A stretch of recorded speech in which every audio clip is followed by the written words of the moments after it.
Welcome back. Lockdown రెండో దశ అమలుకు సంబంధించి కేంద్రం మార్గదర్శకాలు విడుదల చేసింది. పలు నిబంధనలను కఠినతరం చేయగా కొన్నింటిలో మాత్రం సడలింపులు చేసింది. వ్యవసాయ రంగానికి పూర్తి మినహాయింపు ప్రకటించింది. అలాగే ఏప్రిల్ 20 నుంచి కొన్ని ప్రత్యేక కార్యకలాపాలకు అనుమతించింది. ఈ మార్గదర్శకాలను కఠినంగా అమలు చేయాలని రాష్ట్రాలు, కేంద్రపాలిత ప్రాంతాలకు స్పష్టం చేసింది కేంద్రం. అలాగే ఇంకొక వైపు దేశంలోని జిల్లాలను 2 జోన్లుగా విభజించారు. కరోనా కేసుల ప్రాతిపదికన జిల్లాలను హాట్స్పాట్, గ్రీన్ జోన్ అనే 2 విభాగాలు చేశారు. వైరస్ కేసుల నియంత్రణ కోసమే ఈ నిర్ణయం తీసుకున్నట్లు వెల్లడించింది కేంద్రం. ఈ నేపథ్యంలో కేంద్రం ప్రకటించిన గైడ్లైన్స్తో వైరస్ కట్టడికి అడ్డుకట్ట పడుతుందా? కేంద్రం చెప్పినట్టు ఏప్రిల్ 20 తర్వాత పలు ప్రాంతాల్లో ఇచ్చే సడలింపులతో ప్రమాదం వాటిల్లే ప్రమాదం ఉందా? హాట్స్పాట్ ఏరియాల్లో ప్రభుత్వాలు ఎలాంటి చర్యలు తీసుకుంటే వైరస్ వ్యాప్తిని నిరోధించవచ్చు? ఇవే అంశాలపై రాయపాటి 360లో ఇవాళ బిగ్ డిబేట్ని కొనసాగిస్తారు రాయపాటి గారు. Sir please. లాక్డౌన్ వచ్చేసరికి ఇవాళ 22వ రోజు. ఒకసారి స్టాటిస్టిక్స్ చూసుకుంటే ప్రపంచవ్యాప్తంగా 20 లక్షలు దాటినాయి కేసులు, ఇన్ఫెక్షన్స్ 20,25,000కి చేరినాయి. నిన్నటి మీద ఒక 77,000 పెరిగినాయి. మరణాలు వచ్చేసరికి ఒక 7,000 పెరిగి 1,29,000కి చేరినాయి ప్రపంచవ్యాప్తంగా. అమెరికాలో వచ్చేసరికి కేసులు ఒక 27,000 పెరిగి 6,16,000కి చేరినాయి అమెరికాలో. మరణాలు ఒక 2,200 పెరిగి 26,000 సుమారుగా చేరినాయి. వీటిలో కూడా ముఖ్యంగా న్యూయార్క్ రాష్ట్రం, ఒక్క రాష్ట్రంలోనే 10,000 దాటినాయి మరణాలు. 10,900కి చేరినాయి. కేసులు వచ్చేసరికి 2,03,000 వరకు చేరినాయి. మన దేశంలో వచ్చేసరికి కేసులు 11,555కి, మరణాలు 396కి వచ్చినాయి. ఏపీ, తెలంగాణలో కూడా ఇంకా స్లోగా పెరుగుతూనే ఉన్నాయి. ఏపీలో, ఆంధ్రప్రదేశ్లోనేమో 525 కేసులు, 14 మంది చనిపోయారు. తెలంగాణలో 647, 18 మంది చనిపోవడం జరిగింది. సరే, ఈ లాక్డౌన్ నిన్న మోడీ గారు ఎక్స్టెండ్ చేసిన విధంగానే అలాగే కొన్ని రిలాక్సేషన్స్ కూడా ఇస్తామన్నారు.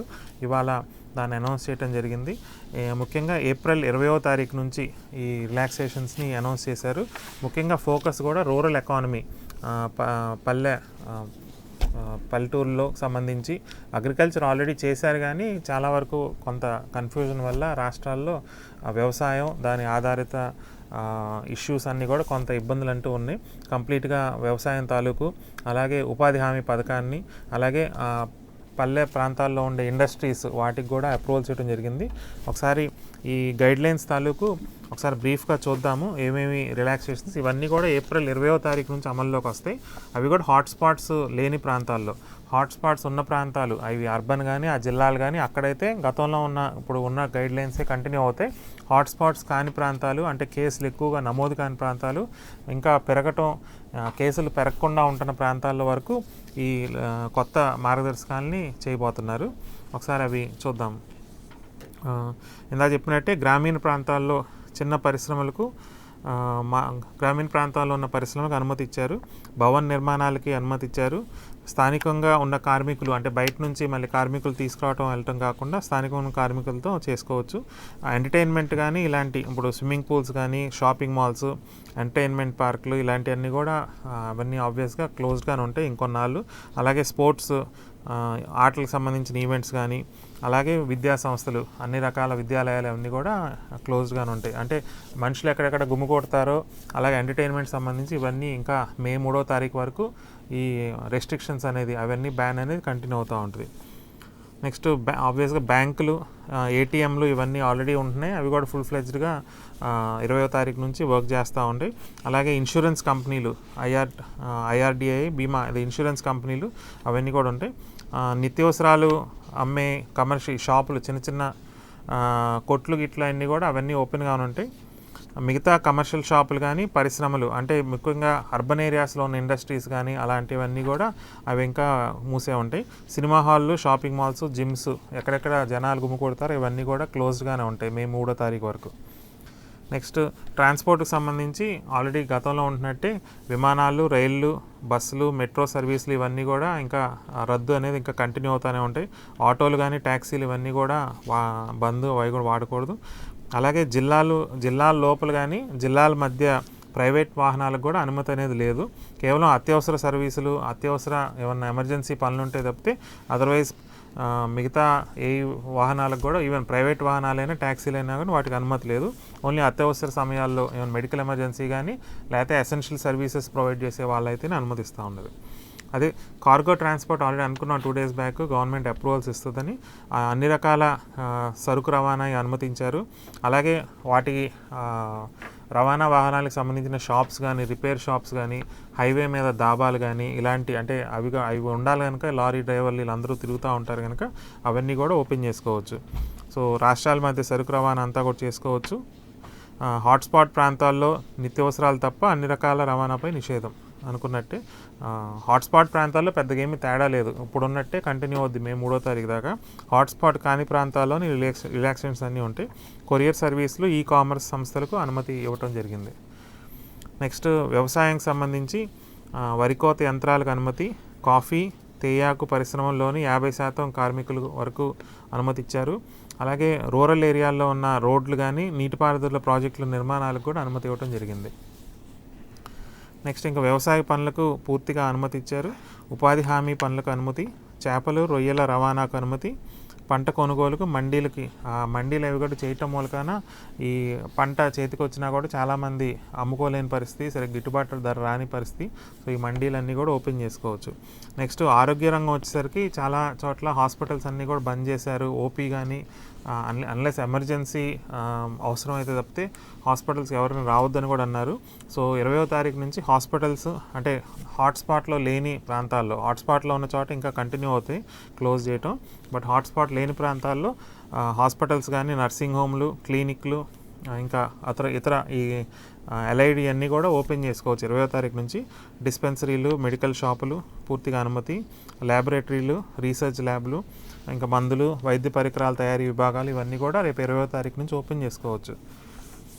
నెక్స్ట్ అది ఇతర సామాజిక నిబంధనలు చూసుకుంటే అంత్యక్రియలు ఇవన్నీ అంటే పెళ్ళిళ్ళు కానీ అంత్యక్రియలు అన్నీ కూడా ఏ లోకల్ ఆ జిల్లా మేజిస్ట్రేట్ వాళ్ళు నిబంధనలు చేస్తారు. ఏదైనా ఎక్కువ మంది లేకుండా ఉంటారు. ముఖ్యంగా అంత్యక్రియలకైతే 20 మందికి మించి హాజరు కాకూడదని చెప్పారు. అలాగే మద్యం, పొగాకు, గుట్కా అమ్మకాలు ఇవన్నీ కూడా నిషేధం మే 3వ తారీఖు దాకా కంటిన్యూ అవుతాయి. బహిరంగ ప్రదేశాలు ఉమ్మేయకూడదని ఆల్రెడీ జీవో కూడా రాష్ట్ర ప్రభుత్వం కూడా ఇచ్చింది. ఉమ్మేస్తే శిక్ష అని, జరిమానా కానీ శిక్ష కానీ అది కూడా కంటిన్యూ అవుతాయి ఈ కంటిన్యూ గైడ్లైన్స్. అలాగే ఇంక సమావేశాలు, ఇతర సామాజిక అంశాలు చూసుకుంటే అన్ని రకాల సమావేశాలు, సభలు నిషేధం, అదే జనాలు గుమికూడకుండా ఉండేటట్టుగా. అలాగే మత ప్రార్థనలు, ఆలయాల్లో దర్శనాలు, ఇంకా అదే ఇలా బేసిక్గా జనాలు ఏమీ గుమికూడకుండా ఉండాలి. ఇది మే 3వ తారీఖునే కాదు, ఇవి తర్వాత కూడా నెక్స్ట్ 1 year గతంలో కూడా చెప్పాము. వ్యాక్సిన్ వచ్చేదాకా లేదా హర్డ్ ఇమ్యూనిటీ అంటే జనాభాలో ఒక 60-70% మందికి ఇన్ఫెక్షన్ సోకి వాళ్ళకి ఇమ్యూనిటీ అనేది వస్తుంది, యాంటీబాడీస్ డెవలప్ అయ్యి ఇమ్యూనిటీ వస్తుంది. అప్పుడు దాకా ఈ రెస్ట్రిక్షన్స్ పెట్టుకోవాలి. లాక్డౌన్ తీశారు కదా అని ఒకేసారి ఎగిరి గంతేసి బయట షికార్లకి, సినిమాలకి అనే అసలు మన లైఫ్ అనేది మారిపోయింది అన్నట్టు అంటున్నారు అందరు ఎక్స్పర్ట్స్ కూడా. అనేది కరోనా వచ్చి ఇదంతా అయిన తర్వాత గతంలో ఉన్న జీవితానికి ఇప్పుడు రేపు బతికే నిత్య జీవితంలో ఎన్నో మార్పులు వస్తూ ఉంటాయి, ఎన్నో జాగ్రత్తలు తీసుకోవాలి. వ్యాక్సిన్ వచ్చేదాకా ఇలాంటి తప్పదు. పాటించకపోతే కొంతమంది మనకేం అవ్వదు అనుకోవచ్చు, కానీ వాళ్ళకి ఇన్ఫెక్ట్ అయ్యి తద్వారా వాళ్ళ ఇంట్లో పెద్దవాళ్ళకి కానీ, వాళ్ళ బంధువులకు కానీ, వాళ్ళు ప్రేమించే వాళ్ళకి కూడా అవ్వచ్చు. సో ఒక వ్యక్తికి తన ఇమ్యూనిటీ బాగుండొచ్చు, తనకేం అవ్వకపోవచ్చు, కానీ తన ఇష్టపడే వాళ్ళ బంధువులు, ఫ్రెండ్స్కి కూడా తన వల్ల రావచ్చు, వాళ్ళకి రిస్క్ అవ్వచ్చు. అందరూ అన్ని వయస్సు వాళ్ళు కూడా చనిపోతున్నారు. 20 ఏళ్ళు, 30 ఏళ్ళు, 40 ఏళ్ళ వాళ్ళు కూడా చనిపోతున్నారు. కాకపోతే ఎక్కువ వయసు ఉన్న వాళ్ళు లేకపోతే ఇతర ఆరోగ్య సమస్యలు ఉన్న వాళ్ళు కొంచెం ఎక్కువ శాతం చనిపోతున్నారు. కానీ బట్ యంగర్ ఏజ్ వాళ్ళు కూడా, చిన్న వయసు వాళ్ళకు కూడా ఆ లంగ్స్లో ఫ్లూయిడ్ వచ్చి, ఊపిరితిత్తుల సమస్యలు వచ్చి మందు లేదు కనుక వాళ్ళు కూడా చనిపోతున్నారు. కనుక ఇది చాలా మామూలు దగ్గు జలుబు కన్నా ఇది ఫెటాలిటీ రేట్ ఎక్కువ, మనిషి చంపే శక్తి ఎక్కువ కనుక. కాకపోతే ఇండియాలో అంత వేరే అబ్రాడ్ పాశ్చాత్య దేశాలు ఉన్నంత లేదు, కానీ బట్ ఏదైనా డేంజర్ అయితే ఉంది కనుక ఇవి గవర్నమెంట్ లాక్డౌన్ అనేది జస్ట్ అది కంట్రోల్ చేయడానికి, ఒక పక్క ఆరోగ్య రంగాన్ని బలోపేతం చేయడానికి తప్పితే ఇది వ్యాక్సిన్ వచ్చేదాకా లేదా ఎక్కువ సమాజంలో 60-70% మందికి ఇది సోకి వాళ్ళకి ఇమ్యూనిటీ, హర్డ్ ఇమ్యూనిటీ అంటాం, అది వచ్చేదాకా అది సంవత్సరం అవ్వచ్చు, సంవత్సరాలు అవ్వచ్చు, అప్పుడు దాకా కూడా జాగ్రత్తలు తీసుకోవాలి.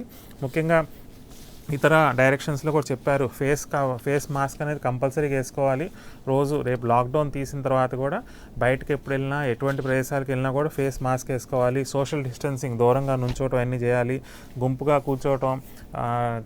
ముఖ్యంగా దీని ఇంపాక్ట్ ఏంటంటే హాస్పిటాలిటీ సర్వీసెస్, వ్యవసాయం, మ్యానుఫ్యాక్చరింగ్, ఉత్పత్తి, ఈ 2 రంగాలు తప్పదు కొన్ని జాగ్రత్తలు తీసుకొని చేయమంటారు. కానీ ముఖ్యంగా సర్వీస్ ఇండస్ట్రీ అంటే ఎకానమీలో చూసుకుంటే ఈ మూడు భాగాలు, వ్యవసాయం, ఉత్పత్తి, అవి తప్పదు చేయాలి జాగ్రత్తలు తీసుకొని. కానీ సర్వీసెస్ వచ్చేసరికి ఇప్పుడు సినిమా హాల్ కానీ, రెస్టారెంట్స్ కానీ, ట్రావెల్ టూరిజము, టీ కొట్లు సందు చివరిలో ఉండే అలాంటివి కానీ, లేకపోతే బ్యూటీ పార్లర్లు, ఇతర సర్వీసెస్ ఇండస్ట్రీ చాలా ఉంటాయి. ఇవన్నీ కూడా చాలా రెస్ట్రిక్షన్స్ కంటిన్యూ అవుతూ ఉంటాయి. May 3 తర్వాత పబ్లిక్ ట్రాన్స్పోర్ట్లో, రైళ్ళు, ఫ్లైట్లు ఎలా అనేది మళ్ళీ ఐ థింక్ గవర్నమెంట్ అప్పుడు గైడ్లైన్స్ వస్తుంది. ఫుల్ కెపాసిటీతో ఒకప్పుడులాగా బస్సులో 100 మంది 150 మంది కానీ, ఫ్లైట్లో ఫుల్గా వెళ్ళటం కానీ, ట్రైన్లలో కానీ, అలాగే సినిమా హాల్లో హౌస్ఫుల్ అనే కాన్సెప్ట్ ఉండదు. మేబీ సగం సీట్ల వరకే పర్మిషన్ ఇవ్వచ్చు. ఇలా అంటే అసలు లోకం అంతా మారిపోయేది. నిత్య జీవితంలో గతంలో మనం ఎలా అనుకుంటున్నాం, ఇన్ని సంవత్సరాల పాటు అలవాటైన జీవితానికి భిన్నంగా ఉంటుంది. అవన్నీ కూడా మన మంచి కోసమే ప్రభుత్వం చేస్తుంది, ప్రాణాలు కాపాడటానికి, ఎక్కువ మంది ఇన్ఫెక్షన్ అవ్వకుండా ఉండటానికి. కనుక అందరూ కూడా ఇంకా హ్యాండ్ షేక్స్ ఇచ్చుకోవటాలు, ఇలా ఒకళ్ళొకళ్ళు స్పర్శ అనేది లేకుండా ఉండాలి. మనిషి దూరంగా ఉండాలి. గుంపులుగా వెళ్ళకుండా ఉండాలి. జాగ్రత్తలు కంటిన్యూ అవ్వాలి తప్పితే లాక్డౌన్ అయిపోయింది, మనం జయించాం వైరస్ మీద అనే భ్రమలో అయితే ఉండకూడదు. డెఫినెట్గా ఇది జస్ట్ ఒక ఫేజ్, అంటే వ్యాప్తిని తగ్గించడానికి మనం రెడీ అవటానికి, దాన్ని ఎదుర్కోవడానికి రెడీ అవటానికి అందరూ ప్రాణాలు కాపాడటానికి తప్పితే ఇది జస్ట్ ఆరంభం మాత్రమే. ఇదేమీ లాక్డౌన్ తీసేయటం అనేది ద ఎండ్ కాదు సినిమాకి. సినిమా జస్ట్ ఇప్పుడు స్టార్ట్ అయింది. వ్యాక్సిన్ వచ్చేదాకా ఇలాంటి జాగ్రత్తలు కానీ, కొత్త రకమైన జీవన విధానాన్ని కానీ అందరూ అవలంబించుకోవాలి. వ్యాక్సిన్ వచ్చిన తర్వాత కూడా మేబీ ఎన్నాళ్ళు పట్టిద్దో అందరికీ వ్యాక్సిన్ వేయటానికి, అదేమో ఒక రోజులో అవ్వదు కదా. సో వ్యాక్సిన్ రావడానికి 1.5 years అంటున్నారు కనుక సీరియస్గా తీసుకోవాలి. లైట్గా ఇప్పుడు లాక్డౌన్ ఉన్నప్పుడే కొంత సీరియస్నెస్ లేదు, ఇంక లాక్డౌన్ తీస్తే ఏంటా అని ఆ భయంతోనే ప్రభుత్వాలు, సీఎం కానీ, పిఎంలు కానీ వాళ్ళు మాట వినరని చెప్పి లాక్డౌన్లు పెడుతున్నారు. కానీ కొన్ని దేశాలు లాక్డౌన్ లేకుండానే ట్రై చేస్తున్నాయి. మనకు డిసిప్లిన్ ఉంటే తొందరగా మనం ఈ తక్కువ నష్టంతో వ్యాక్సిన్ వచ్చేదాకా మనం కంట్రోల్ చేసుకోవడానికి ఉంటుంది. సో ఈ ఇష్యూ మీద ఇవాళ కొత్తగా రిలీజ్ చేసిన మార్గదర్శకాల మీద వివిధ ఇండస్ట్రీస్, మరి ఇన్నాళ్ళు చాలామందికి ఉపాధి కానీ, వ్యాపారాలు, వ్యవసాయం, రైతులు కానీ ఎన్నో రకాల ఇబ్బందులు పడ్డారు. వాటి మీద చర్చిద్దాం. మనకి ఇవాళ డిబేట్లో పాల్గొనడానికి ఎంవిఎస్ నాగిరెడ్డి గారు, ఏపీ వ్యవసాయ మిషన్ ఉపాధ్యక్షులు, వారు లైన్లో ఉన్నారు. నమస్తే అండి నాగిరెడ్డి గారు.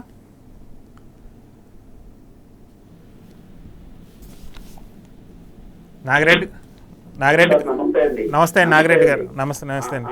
ఒక నిమిషం అండి. నెక్స్ట్ పొట్లూరి భాస్కర్ రావు గారు, AP chamber of commerce federation ప్రధాన కార్యదర్శి, ఫుడ్ ప్రాసెసింగ్ ఇండస్ట్రీస్ ఫెడరేషన్ అధ్యక్షులు, వారు కూడా లైన్లో ఉన్నారు. నమస్తే అండి భాస్కర్ రావు గారు, వినపడుతుందా?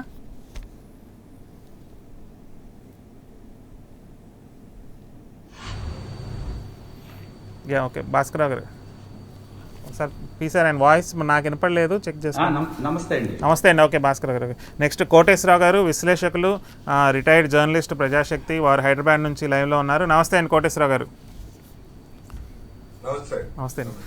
ముఖ్యంగా నాగిరెడ్డి గారు, మీరు ముందు చెప్పండి, వ్యవసాయ రంగంలో అనేక సమస్యలు ఉన్నాయి. ఉత్పత్తి అంటే పంటని కోసుకోలేక, లేకపోతే పంటని మార్కెట్కు తేలేక, ట్రాన్స్పోర్ట్ చేయలేక, వాటికి సరిగా గిట్టుబాటు ధర, ఓ పక్కేమో నిత్యావసర వస్తువులు చాలా వరకు అందుబాటులో ఉన్న కొంత కొరత ఉంది, కొంత అధిక ధరలు ఎక్కువ లేకపోయినా కొంత ఉంది. బట్ మెయిన్ వ్యవసాయ వైపు నుంచి రైతులు అయితే చాలా ఇబ్బందులు పడ్డారు. ఆల్రెడీ పర్మిషన్స్ ఇచ్చినా కూడా కొంచెం గందరగోళం, ఈ మెయిన్ ట్రాన్స్పోర్ట్ కానీ, మార్కెట్ డిమాండ్ లేకపోవడం కొంత, ఎందుకంటే ఈ కమర్షియల్ యాక్టివిటీ, రెస్టారెంట్స్, హోటల్స్ అన్నీ లేవు కనుక కేవలం ఇంట్లో వండుకోవటం అనేది కొంత లిమిటెడ్గా వండుకుంటారు ఓవరాల్గా. అలాగే కొంత ఇండస్ట్రీస్ ఇవన్నీ రిలాక్సేషన్ చూసే ఉంటారు. మీరు ఎలా విశ్లేషిస్తారు ఇవాళ ప్రభుత్వం ఇచ్చిన గైడ్లైన్స్ని? సార్, యాక్చువల్గా ఒక అనుకోని ప్రకృతి వైపరీత్యం, మనం ఊహించని ప్రకృతి వైపరీత్యం సడన్ గా వచ్చినప్పుడు దాన్ని కంట్రోల్ చేయడం కోసం మనకి మార్చి నెల 14వ తారీఖు దాకా పెద్దగా మనకి అసలు 95 కేసులే ఉన్నాయి. అక్కడి నుంచి పెరుగుతున్న తర్వాత సడన్ గా లాక్డౌన్ విధించినప్పుడు ఒకేసారి ప్రజల్లో కానీ, అట్లాగే రైతుల్లోనూ, వ్యవసాయ కార్మికుల్లోనూ ఒక ఊహించని గందరగోళం వచ్చింది. ఫస్ట్ ఒక 3-4 days అయితే చాలా ఇబ్బందికరమైన పరిస్థితులే వచ్చినాయి. కానీ అప్పటి నుంచి ప్రభుత్వం యాక్చువల్ గా వాస్తవ పరిస్థితులు ఏమిటి, ప్రాక్టికాలిటీలు తీసుకుని ఇటు రాష్ట్ర ప్రభుత్వం కానీ కేంద్ర ప్రభుత్వం కానీ ఎప్పటికప్పుడు నిబంధనలు సరళీకరిస్తూనే వచ్చిందండి. సో మెయిన్ వ్యవసాయ నిర్మాణ సంఘానికి సంబంధించినంత వరకు perishable goods, non perishable goods. So non perishable goods ఇప్పుడు జనరల్ గా కూడా మార్చి ఏప్రిల్ లో రబీ పంటలో చాలా పీక్ పీరియడ్ లో ఉంటాయి, హార్వెస్టింగ్ టైంలో ఉంటాయి. సో మీకు అలాగే పళ్ళు పూర్తిగా హార్వెస్టింగ్ టైంలో ఉంటాయి. నాన్ పెరిషబుల్ గూడ్స్ లో ప్యాడీ కానివ్వండి, లేకపోతే వీటి దగ్గర హార్వెస్టింగ్ మిషన్స్ లేకపోతే లేబర్ ఉన్నప్పుడు చెడిపోయే వస్తువు కాదు. సో కొంత వాళ్ళకి ఎక్స్పెండిచర్ 10% పెరగచ్చు, లేకపోతే గవర్నమెంట్ ప్రొడ్యూస్ చేయాల్సిన వస్తువులు కాబట్టి ఇది అంతా ఒక ఎత్తు అయింది. కానీ పెరిషబుల్ గూడ్స్ దగ్గరికి వచ్చేటప్పటికి ఎట్టి పరిస్థితుల్లోనూ కూడా ఆంధ్రప్రదేశ్ లో డెఫినెట్ గా ఫుడ్ గ్రెయిన్స్ ప్రొడక్షన్ కంటే కూడా మీకు పెరిషబుల్ గూడ్స్ ప్రొడక్షన్ ఎక్కువ. అంటే ఫ్రూట్స్ హైయెస్ట్ ప్రొడక్షన్, వెజిటబుల్స్ అలాగే ఫ్లవర్స్. మొట్టమొదట ఆంధ్రప్రదేశే కాదు, భారతదేశం కాదు, ప్రపంచవ్యాప్తంగా పూల పండించే రైతులు మాత్రం చాలా ఇబ్బందికరమైన పరిస్థితులు వెళ్ళిపోయారు. ఎందుకంటే మీకు గుళ్ళు లేవు, లేకపోతే పబ్లిక్ మూవ్మెంట్ లేవు, ఫంక్షన్స్ లేవు, దరిదాపుగా దెబ్బతిన్నారు. అయితే ఆ తర్వాత ఈ ట్రాన్స్పోర్టేషన్ మూవ్మెంట్ లో ఎప్పటికప్పుడు ట్రాన్స్పోర్టేషన్ లిబరలైజేషన్ స్లోగా తీసుకుంటూ వచ్చి చివరికి ఒక టోల్ ఫ్రీ నెంబర్స్ రాష్ట్ర ప్రభుత్వాలు కేంద్ర ప్రభుత్వం కూడా పెట్టి అగ్రికల్చర్ అండ్ ఎలైడ్ యాక్టివిటీస్ లో అది కూరగాయలు కావచ్చు, పళ్ళు కావచ్చు, లేకపోతే ఇన్పుట్స్ ఎరువులు కావచ్చు, పురుగుల మందులు కావచ్చు, వీటన్నిటికీ కూడా ట్రాన్స్పోర్ట్ అంతర్ జిల్లా అంతర్ రాష్ట్రాలు కూడా వెళ్ళొచ్చనేసి మీకు ఆల్రెడీ టోల్ ఫ్రీ నంబర్స్ ఇచ్చి ఆల్రెడీ ఇచ్చారండి, ఇప్పటికే ఇచ్చారు. ఇచ్చింది కానీ సమస్య ఏమొచ్చిందంటే ఇప్పుడు ఇస్తే ఇక్కడ నుంచి మార్కెట్ అయినా సరే మార్కెట్లు ఎప్పుడైతే క్లోజ్ అయిపోయినాయో పబ్లిక్ మూవ్మెంట్ తగ్గిపోయిందో బయ్యర్ రిటైల్ లో బయ్యర్ లేకుండా అయ్యారు. మనిషి 10 రూపాయలని 100 రూపాయల దాకా వాడుకుంటూ నిత్యావసరాలు ఒక కూరగాయలు, పప్పులు లేకపోతే బియ్యం కొంటున్నాడు తప్ప మిగతా అన్ని పళ్ళన్నీ కూడా 30% తేలిక పడిపోయింది. ఈ పరిస్థితిలో పుచ్చ కానివ్వండి, లేకపోతే మీకు బొప్పాయి కానివ్వండి, లేకపోతే అరటి కానివ్వండి, ఇవన్నీ కూడా ఆంధ్రప్రదేశ్ లో 63 లక్షల టన్నులు అరటి ఉత్పత్తి ఉంది. సో 25% ఆంధ్రప్రదేశ్ లో కన్జ్యూమ్ అయితే 75% ఉత్తరాది రాష్ట్రాలకు కానీ ఈ కానీ రాష్ట్రాలకు కానీ వెళ్ళాలి. ట్రాన్స్పోర్ట్ ఇప్పుడు మనం ట్రాన్స్పోర్ట్ ఉంటే కాదు, ట్రాన్స్పోర్ట్ లిబరలైజేషన్ ఇచ్చినా కానీ అక్కడ కొనుగోలు పెట్టి బయటకు వచ్చి పడుకునేదాకా పరిస్థితి లేదు. అంటే మార్నింగ్ 6 to 9 3 hours మార్కెట్ ఉండటం మూలంగా, మార్కెట్ వరకే ఉండటం మూలంగా పబ్లిక్ మూవ్మెంట్ బయటికి తగ్గింది. వాళ్ళ కొనుగోలు కూడా నిత్యావసరాలు అయితేనే కొనుగోలుకి వచ్చింది. దీని మూలంగా ఇబ్బందులు చాలా వరకు పెరుగుతున్న పరిస్థితుల్లోనే కొన్ని లిబరలైజేషన్ మేము గ్రీన్ జోన్స్ లో ఇవ్వమని చెప్పి కేంద్ర ప్రభుత్వాన్ని అడగడం జరిగింది. కేంద్ర ప్రభుత్వం ప్రధానమంత్రి గారు కూడా ఎప్పటికప్పుడు ముఖ్యమంత్రులతో మాట్లాడుతున్నారు. ప్రాక్టికాలిటీస్ తీసుకునేవారు. ఇందాక ఇప్పుడు మేము చెప్పిన అన్ని ఉన్నాయి. ఏప్రిల్ తారీఖు నుంచి ఫస్ట్ అందరం కూడా మన ప్రాణాన్ని కాపాడుకోవడం ప్రధానం. భారతదేశం నుంచి కరోనా వైరస్ నుంచి కాపాడడం ఫస్ట్. కావాలని లాక్డౌన్ తీసుకురాలా, లేకపోతే కావాలని వాళ్ళు తీసుకోవాలా. ప్రమాదం మన కళ్ళ ముందు ఉంది కాబట్టి ప్రమాదంలో నుంచి బయటపడటానికి కొన్ని ఇబ్బందులు వచ్చినా సరే తీసుకోవాలనే నిర్ణయంతో ప్రభుత్వాలు ఉన్నాయి. అయితే ప్రభుత్వ యంత్రాంగం చాలా బాగా పనిచేస్తుందండి. ఇంత ఖైదీలు కూడా అడ్వాన్స్డ్ దేశాల కంటే కూడా మన దేశంలో ఏ మాత్రం ఉన్నా సరే వాళ్ళు ప్రభుత్వ ఖర్చులతోనే తీసుకెళ్లి వాళ్ళ కేర్లో పెట్టడం, ప్రభుత్వ ఖర్చులతోనే పాలసీ వచ్చినా కానీ ట్రీట్మెంట్ చేయడం. అడ్వాన్స్డ్ దేశాలు ఒక కెనడా లాంటి దేశాల్లో కూడా ఇప్పటికీ కూడా వాళ్ళ ఇంట్లో ఉండి వాళ్ళు ట్రీట్ చేసుకునే పరిస్థితుల్లోనే ఉన్నాయండి. కానీ గవర్నమెంట్ యంత్రాంగం మాత్రం చాలా బాగా చేసుకుంటూ వచ్చింది. ఈ రోజు కూడా ప్రాక్టికాలిటీగా ఆలోచించి ఏదైతే కొంత పబ్లిక్ మూవ్మెంట్ పెరిగితేనే ఎకానమీ ఘోరమైన పరిస్థితులకు వెళ్లకుండా ఉంటది. సో మీకు ఎక్కడైతే గ్రీన్ జోన్లు ఇబ్బంది లేని ప్రాంతాల్లో కొన్ని సరళీకరించారు. కానీ అక్కడ కూడా చెప్పారు సరళీకరిస్తున్నాము అనే భావన ఒక్కసారి. ఇప్పుడు కూడా మనం తీసుకుంటే ఇంత 16 లో కూడా మార్నింగ్ కూడా 20 to 40 years యూత్ చాలా వరకు బయటకు రావడం. అలాగే కేసెస్ కూడా తీసుకుంటే 40-45% 20 to 40 years కూడా ఎక్కువ వచ్చినాయి. అంటే వాళ్ళకి నన్నేం చేస్తుందని ఒక రకమైన ఫీలింగ్. అది మంచిది కాదు అని ప్రభుత్వం ఇస్తారు సిగ్నల్. సో వాస్తవం మీకేం కాదని మీరు అనుకుంటే మీరు ఇంట్లోకి వచ్చిన తర్వాత ఇంట్లో అందరికీ వచ్చే పరిస్థితే కదా. సో ఇది మనకు వస్తే ఒక 8 లాంటివో లేకపోతే ఇంకోటి కూడా ఏ వ్యక్తి వస్తే వాళ్ళే సఫర్ అయ్యారు. కానీ ఇక్కడ ఎవరికి వస్తే వాళ్ళ ఇంటి మొత్తానికి వచ్చే పరిస్థితులు ఉన్నాయి. మనం అనేక కేసులు చూస్తున్నాం. సో తప్పనిసరిగా ప్రభుత్వం తీసుకున్న నిర్ణయాలకి ఇవాళ ప్రధానమంత్రి గారు గవర్నమెంట్ ఆఫ్ ఇండియా, అంతేగాని గవర్నమెంట్ ఆఫ్ బీజేపీ గారు, అట్లాగే చీఫ్ మినిస్టర్ గారు గవర్నమెంట్ ఆఫ్ ఆంధ్రప్రదేశ్. సో వాళ్ళు తీసుకున్న నిర్ణయాలను ఇది మనందరి కోసం అని చెప్పి ఫాలో అవ్వాలి.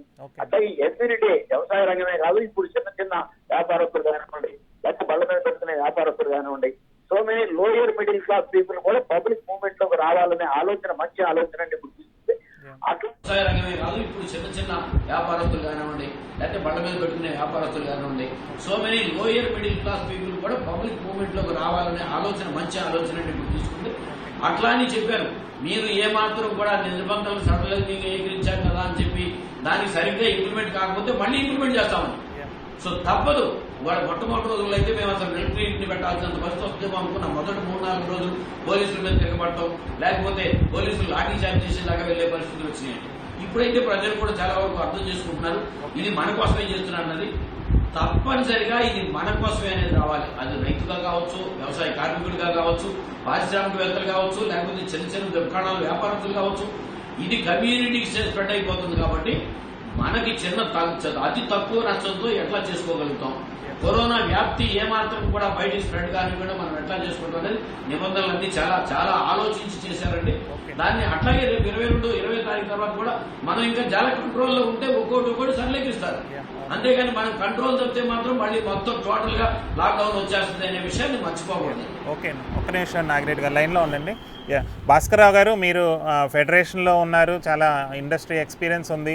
మొత్తం మీద పరిశ్రమలు కానీ ఫెడరేషన్ కామర్స్ అండ్ ఇండస్ట్రీ వాళ్ళు కొంతవరకు ఆహ్వానిస్తున్నారంటారా? ఎలా చూస్తారు వాళ్ళ గైడ్ లైన్స్ని? గైడ్ లైన్స్ ఇవాళ ఉన్న సిచ్యువేషన్లో మనం వెల్కమ్ చేయాల్సిన అవసరం ఉంది. కాకపోతే ఏంటంటే సిచ్యువేషన్ చాలా కాంప్లెక్సిటీతో ఉంది ఇవాళ. ఒక పక్కనేమో ఆ ప్రజల్ని రక్షించుకోవాల్సిన బాధ్యత, రెండో పక్కనేమో ఆర్థిక సంక్షోభం తలెత్తకుండా చూసుకోవాల్సిన అవసరం ఉంది. అయితే ఏంటంటే వాళ్ళ మధ్యాహ్నం మళ్ళీ ఒక రిలీజ్ చేశారు ఒక లిస్ట్ ని. రెడ్ జోన్స్ కింద మన స్టేట్ లో ఉన్న 11 డిస్ట్రిక్ట్స్ ని రెడ్ జోన్స్ కింద అనౌన్స్ చేశారు. శ్రీకాకుళం, విజయనగరం రెడ్ జోన్స్ కింద ఇంకా స్ట్రిక్ట్ గా తప్పితే అన్ని జిల్లాలని రెడ్ జోన్ కింద ప్రకటించడం జరిగింది. ఈ డిస్ట్రిక్ట్స్ లో ఇంకా స్ట్రిక్ట్ గా విజిలెన్స్ ని అమలు చేస్తారు. మనకి వెసులుబాటు వచ్చేదల్లా 20వ తారీఖు నుంచి వెసులుబాటు వచ్చేది ఆ 2 జిల్లాలకు మాత్రమే. ప్రస్తుతం ఉన్న గైడ్ లైన్స్ ఆల్రెడీ అగ్రికల్చర్ కి సంబంధించింది, ఎసెన్షియల్ గూడ్స్ కి సంబంధించింది, ఇవన్నీ ప్రాసెసింగ్ కి ఇంతకు ముందే పర్మిట్ చేశారు. కాకపోతే ఏమవుతుందంటే గవర్నమెంట్ పర్మిట్ చేసిన గత 20 రోజుల నుంచి కూడా ఎసెన్షియల్ ఐటమ్స్ యాక్వా గానీ, పౌల్ట్రీ గానీ, ఫ్రూట్స్ కి సంబంధించిన ప్రాసెసింగ్ యూనిట్స్ గానీ, రైస్ ఆయిల్ కి సంబంధించిన ఇండస్ట్రీస్ గానీ, వీటన్నిటికీ పర్మిషన్స్ ఉన్నా ఎవరు 10%, 15% కెపాసిటీతో కూడా రన్ చేయలేని పరిస్థితిలో ఉన్నారు. కారణం ఏంటంటే వర్క్ ఫోర్స్ ఎవరు విల్లింగ్ గా లేరు రావటానికి ఒకటి. రెండోది ప్రొడ్యూస్ అయిన దాన్ని ట్రాన్స్పోర్ట్ చేసే విధానం కూడా లేదు. ఇప్పుడు గవర్నమెంట్ మేము ఎన్నో రిప్రజెంటేషన్ చేశాము, ఓకే ఇంట్రా స్టేట్ కాకుండా ఇంటర్ స్టేట్ మూవ్మెంట్ కూడా పర్మిట్ చేయమని చెప్పి, కానీ డ్రైవర్స్ ఎవరు ముందుకు రావటం లేదు. ఎందుకంటే ఒకసారి స్టేట్ దాటి బయటికి వెళ్తే ఏమవుతుందో పరిస్థితి, వెనక్కి రాగలమో లేదో, ఆ స్టేట్ లో ఉన్న రూల్స్ ఏంటో, అక్కడేమన్నా ఐసోలేషన్ కానీ తీసుకెళ్తే బోర్డర్ దాటగానే అప్పుడు మా పరిస్థితి ఏంటని చెప్పి ఇట్లా రకరకాల సమస్యలతో ఇవేళ ఆల్రెడీ పర్మిట్ చేసిన ఇండస్ట్రీస్ కూడా ఉన్నాయి. ఇది కాకుండా మెయిన్ గా ఏంటంటే వాళ్ళ ఒక ఎగ్జాంపుల్ చెప్పాలంటే ఒక జస్ట్ మ్యాంగో పల్ప్ ఇండస్ట్రీస్ గురించి చెప్తాను. చిత్తూరు దగ్గర దాదాపు 80 యూనిట్స్ ఉన్నాయి. వాళ్ళు నిన్నే మాకు అసోసియేషన్ వాళ్ళు రిప్రజెంటేషన్ చేశారు. వాళ్ళు వెళ్ళి కలెక్టర్ను కూడా కలవడం జరిగింది. ఈ మ్యాంగో ఇప్పుడు హార్వెస్టింగ్ టైము, మ్యాంగోని వాళ్ళు ప్రాసెస్ ప్రతి సంవత్సరం లక్షల టన్నులు కొని వాళ్ళు ప్రాసెస్ చేసి ఇతర దేశాలకు ఎక్స్పోర్ట్ చేస్తూ ఉండేవాళ్ళు. ఎక్కడ మ్యాంగో జ్యూస్ వరల్డ్ లో ఎక్కడ మ్యాంగో జ్యూస్ చేసినా మనకి 70% పల్ప్ మన చిత్తూరు డిస్ట్రిక్ట్ నుంచే వెళ్తా ఉండేది. కానీ అన్ఫార్చునేట్ గా ఎంటైర్ లేబర్ ఫోర్స్ ఒరిస్సా నుంచో, ఉత్తరాంధ్ర, శ్రీకాకుళం, విజయనగరం ఏరియా నుంచో, బీహార్ నుంచో వచ్చి పనిచేస్తా ఉన్నారు. అక్కడ లోకల్ లేబర్ ఎవరు ఆ ఇండస్ట్రీస్ లో లేరు. వాళ్ళకి అనుభవం లేదు, వాళ్ళు విల్లింగ్నెస్ లేక ఇప్పటిదాకా బయట నుంచి అవుట్ సోర్స్ చేసి తీసుకొస్తా ఉన్నారు. ఈవేళ ఈ లాక్డౌన్ కారణాల వలన మొత్తం ఎంటైర్ లేబర్ ఫోర్స్ వెనక్కి వెళ్ళిపోయారు. వాళ్ళు ఏమంటున్నారంటే వాళ్ళ గవర్నమెంట్ పర్మిట్ చేసింది, ఆ వర్క్ ఫోర్స్ వెనక్కి వస్తే తప్ప మనం చేయలేని పరిస్థితి. గవర్నమెంట్ ని రిప్రజెంట్ చేస్తా ఉన్నారు. మీరు ఏదో రకంగా కన్విన్స్ చేసి రూల్స్ రిలాక్స్ చేసి వాళ్ళు ఒకవేళ వస్తానికి ప్రిపేర్ అయినా మళ్ళీ స్టేట్ లోకి ఎంటర్ అవ్వగానే ఈ క్వారంటైన్ రూల్స్ అని చెప్పి సెల్ఫ్ క్వారంటైన్ ఇవాల్టి గైడ్ లైన్స్ లో అయితే బయట ఎవరో ముందుకు రారు. ఇవాల్టి గైడ్ లైన్స్ లో అయితే బయట వర్క్ ఫోర్స్ ని తెచ్చి చేసుకునే పరిస్థితి అయితే లేదండి ఇవాల్టి రూల్స్ ప్రకారం. అవును, 20వ తారీఖు నుంచి రిలాక్స్ చేసే దానికైనా ఆ జిల్లాల్లో సపోజ్ శ్రీకాకుళం విజయనగరం జిల్లాల్లో రిలాక్స్ చేశారు అనుకుందాం. అక్కడైనా ఇండస్ట్రీస్ లో అవుట్ సైడ్ విశాఖపట్నం డిస్ట్రిక్ట్ నుంచి వెళ్లే వాళ్ళు ఉన్నారు, లేకపోతే ఇంకో చోట నుంచి ఉన్నారు. వాళ్ళ మైగ్రేషన్ మొబిలిటీ ఎలా అనేది మెయిన్ ఇంపార్టెంట్. సో అలాగే ఈ ట్రాన్స్పోర్ట్ సెక్టార్ కి సంబంధించి గవర్నమెంట్ ఆన్ పేపర్ ఇప్పటికే ఎన్నో రిలాక్సేషన్స్ ఇచ్చింది. కానీ ప్రజల్లో భయాందోళనలు ఏర్పడిపోయి, వర్క్ ఫోర్స్ లో భయాందోళన ఏర్పడిపోయి, ఈ మైగ్రెంట్ లేబర్స్ కి సఫిషియెంట్ టైం ఇవ్వకపోవడం వల్ల గవర్నమెంట్ చాలా ఇబ్బందులు పడి ఈ హైదరాబాద్ నుంచి వాళ్ళ ప్రాంతాలకు వెళ్ళడానికి, వాళ్ళకి నిన్న కూడా చూశారు బాంబేలో లక్షల మంది ఇతర రాష్ట్రాలకు వెళ్ళిపోవడానికి బాంద్రా స్టేషన్ కి వెళ్తాం, అక్కడ ఆందోళన చేయటం. ఈ మైగ్రెంట్ లేబర్ లో ఎక్కడ లేని భయాందోళనలు ఏర్పడిపోయి ఈవేళ రూల్స్ రిలాక్స్ చేసినా చాలా టైం పడుతుంది, మెల్లమెల్లగా గాని ఇది నార్మల్సీకి రాదు.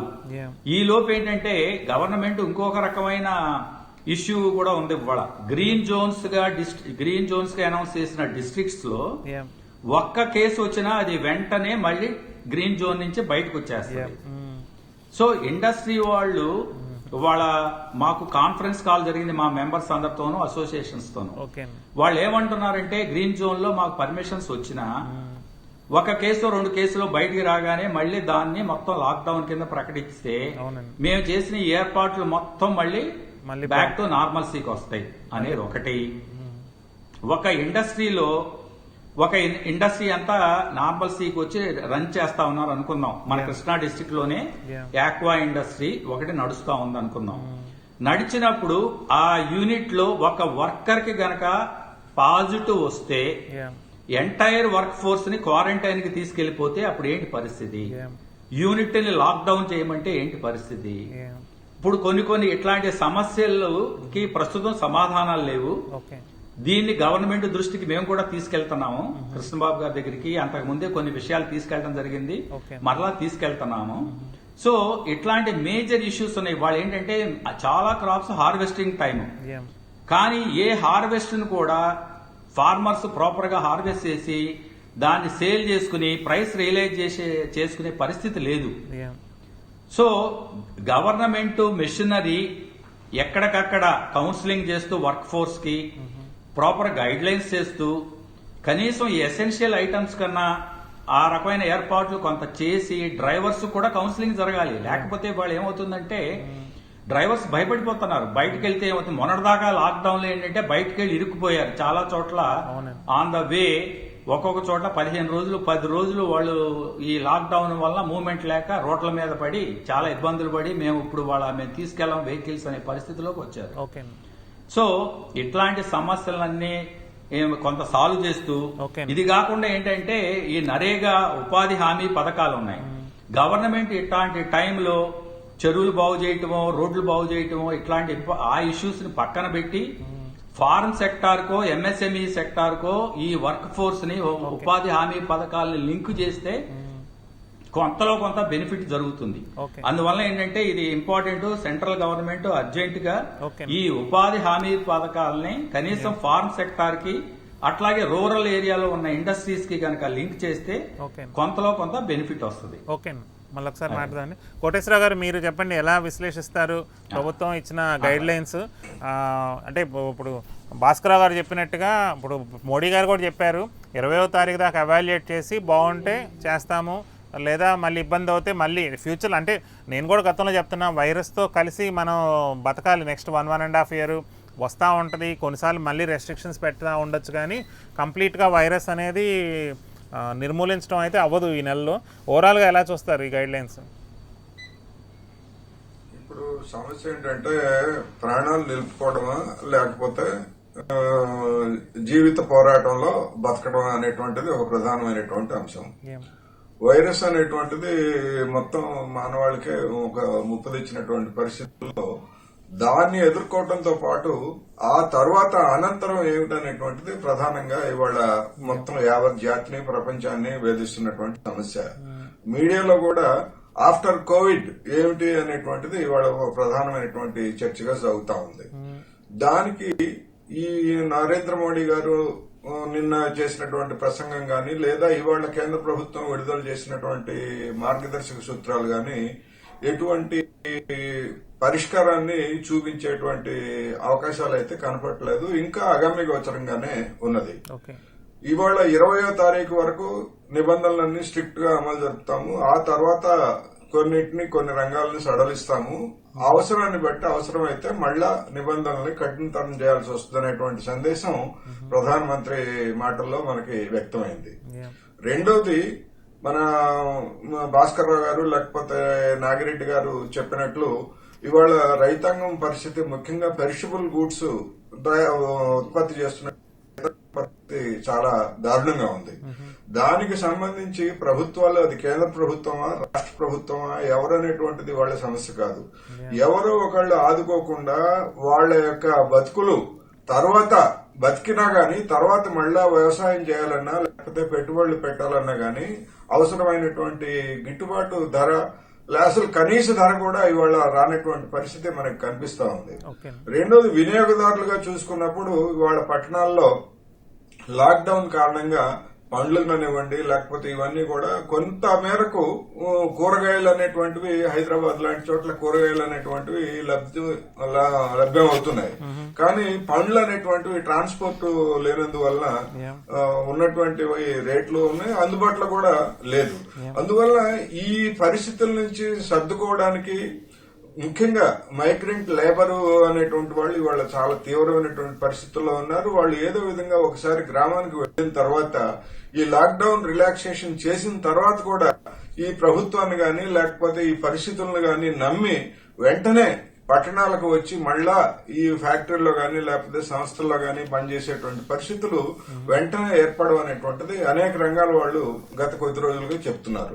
ఎందుకంటే తీవ్రమైనటువంటి ఇబ్బందులకు గురైనటువంటి వాళ్ళు మళ్ళా ఏం పరిస్థితి వస్తుందో, మళ్ళా ఏ విధమైనటువంటి అనిశ్చిత పరిస్థితి ఏర్పడుతుందో అనేటువంటి భయం ఇప్పటికే ముఖ్యంగా వలస కార్మికుల్లోనూ ఉన్నది. అందువల్ల ఈ లాక్డౌన్, ఈ నిబంధనలు అనేటువంటివి పెద్దగా సమాజం మీద హామీ ఇచ్చేవిగా, సమాజానికి అంటే కష్టజీవులకు హామీ ఇచ్చేవిగా కనపడట్లేదు. రెండోది, వీటిలో అనేకమైనటువంటి ప్రాక్టికల్ సమస్యలు వస్తాయి. మన భాస్కర్ గారు చెప్పినట్లు ట్రాన్స్పోర్ట్ లేకపోతే ట్రాన్స్పోర్ట్ రంగంలో పనిచేసేటువంటి డ్రైవర్స్ కానివ్వండి లేకపోతే హమాలీస్ కానివ్వండి, వీళ్ళందరికీ కూడా సంబంధించినటువంటి అందుబాటు ఒక ప్రధానమైన అంశంగా ఉండబోతా ఉంది. అందువల్ల ఈ రిలాక్సేషన్ ఇచ్చినా గానీ 20వ తారీఖు అది ఎంత మేరకు ప్రాక్టికల్ గా ఉంటుంది అనేటువంటిది ఒకటైతే, రెండోది, మన 2 తెలుగు రాష్ట్రాల్లోనూ నిన్న ఇవాళ పెరుగుతున్నటువంటి కేసుల ఉధృతి లేకపోతే తీవ్రతను చూసినట్లయితే పరిస్థితులు ఇంకా రాబోయేటువంటి వారం 10 రోజుల్లో మరింతగా దిగజారినా కూడా ఆశ్చర్యం లేదు. ఈ కంటైన్మెంట్ ఏరియాలు అనేటువంటివి పెరిగిన తర్వాత ఈ మొబిలిటీ అనేటువంటిది ఇంకా తగ్గిపోతుంది. ఈ మొబిలిటీ తగ్గిపోయిన తర్వాత ఇప్పుడు ఉన్నటువంటి యంత్రాంగం ఈ వస్తువులు, ఇప్పుడు నిత్యావసర వస్తువులు అంటే కూరగాయలు లేకపోతే బియ్యం, పాలు ఇటువంటి ఏమైనా ఇవ్వచ్చు, కానీ గ్రామీణ ప్రాంతాల నుంచి వచ్చేటువంటి పండ్లు కానివ్వండి లేకపోతే ఇతర పెరిషబుల్ గూడ్స్ కానీ ఎంత మేరకు రైతుల నుంచి సేకరించి ఇస్తారు, అందజేస్తారు అనేటువంటిది కూడా ఒక ప్రశ్నగానే ఉంది. అందువల్ల ఈ రిలాక్సేషన్ అనేటువంటిది లేకపోతే 20వ తారీఖు తర్వాత పరిస్థితిని బట్టి మనం చెప్పగలం. కానీ నాకైతే ఇప్పుడున్నటువంటి ట్రెండ్ ధోరణిని బట్టి చూసేట్లయితే మే 3వ తారీఖు వరకు కూడా ఏ విధమైనటువంటి రిలాక్సేషన్ గాని లేకపోతే ఇంకా ఫర్దర్ సడలింపు గాని ఉండకపోవచ్చు అనేది నాకు అనిపిస్తా ఉంది. ఓకే, కానీ తప్పదండి. అంటే ఈ వైరస్తో అనేది మనం డీల్ చేస్తూనే ఉండాలి. భయపడితే మరి అందరికీ ఎకానమీ అనేది దెబ్బ. ఒకసారి నాగిరెడ్డి గారు, ఇప్పుడు మీరు అన్నట్టుగా డిమాండ్ లేకపోవటం వల్ల వ్యవసాయ ఉత్పత్తులు ముఖ్యంగా పెరిషబుల్ ఫ్రూట్స్ కానీ ఇవన్నిటి కూడా డిమాండ్ లేకపోవటం కూడా ఒకటి అంటున్నారు.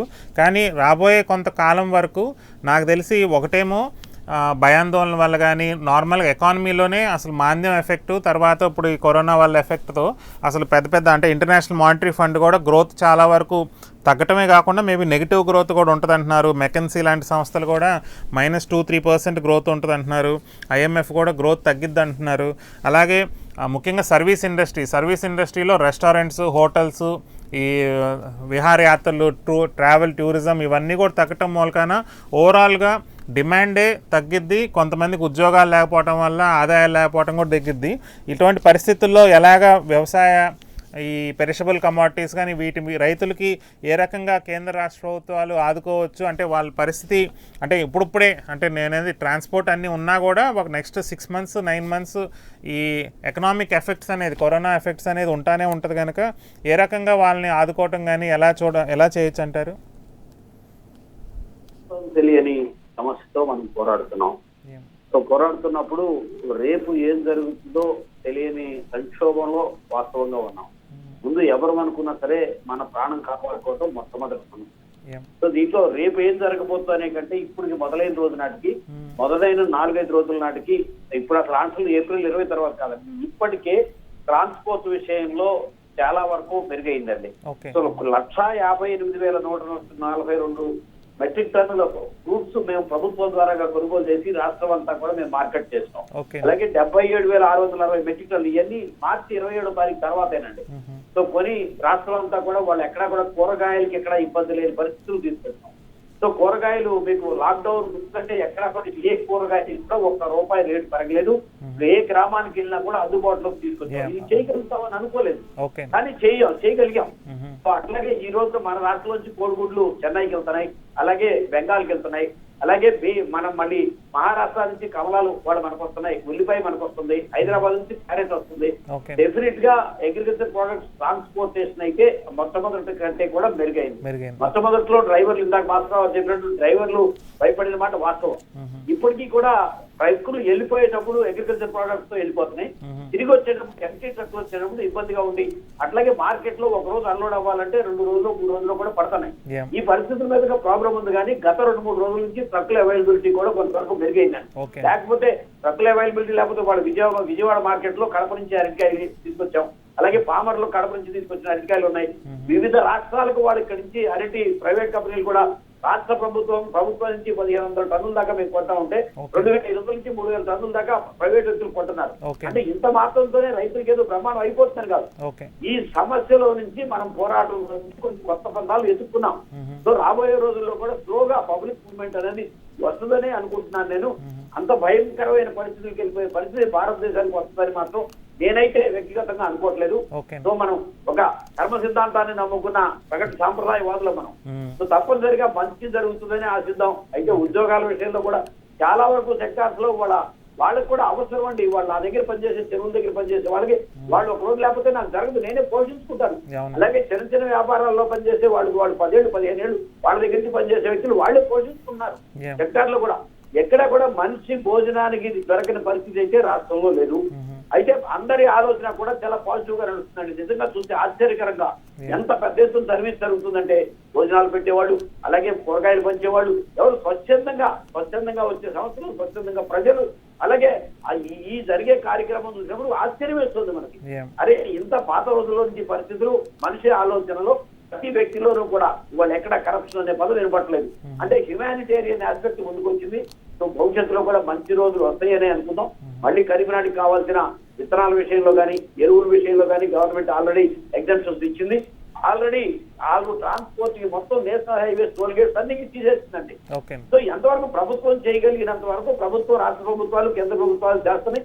రేపు వచ్చే రోజు ఆలోచన బట్టి ఏ రోజుకు ఆ రోజు కన్విన్సుని ఒక కమిటీలు, కేంద్రంలో కమిటీ రెగ్యులర్ గా మానిటర్ చేస్తుంది అధికారులతో, రాష్ట్రంలో కమిటీ సీఎం గారు రెగ్యులర్ గా ఎవ్రీడే మానిటర్ చేస్తున్నారు. అట్లాగే అనేక మంచి రోజు మంచి జరుగుతుందని ఆశిద్దాం. కానీ అన్నిటికంటే కూడా ముందు వైరస్ కనుక్కుంటాం. ఇప్పటికే మనం ఎన్నో దశాబ్దాల నుంచి ఇవాళ క్యాన్సర్ కి ఇప్పటికీ కూడా ముందు కనుక్కోలేకపోయాం. అట్లానే మనం ఏం మానలేదు కదా, పరిశోధన జరుగుతూనే ఉంది. దీంట్లో కూడా పరిశోధన జరుగుతుంది. త్వరలోనే వ్యాక్సిన్ వస్తుందని చెప్పి ఆశిద్దాం. నాగిరెడ్డి గారు, అంటే మీరు అన్నట్టుగా ట్రాన్స్పోర్ట్ కొన్ని సమస్యలు అయితే మీరు అన్నట్టుగా రోజు ఇంప్రూవ్ అవుతున్నాయి, డిమాండ్ అవుతున్నాయి, కానీ ఓవరాల్ డిమాండ్ అనేది అది బికాజ్ కరోనా ఇలా ప్రపంచవ్యాప్తంగా ఇలాంటి విపత్తు ఒకేసారి ఇన్ని దేశాలు అది ఒక ఫేజ్ కాకుండా ఇంకో సంవత్సరంన్నర పాటు దీని ఇంపాక్ట్ ఉంటుంది కనుక ఓవరాల్ డిమాండ్ కొంచెం తగ్గటం అనేది ఉంటుంది. మరి దానికి తగ్గట్టుగా రైతుల్ని కానీ మరి వాళ్ళకి ఎలా అనేది వర్కౌట్ చేయాలి.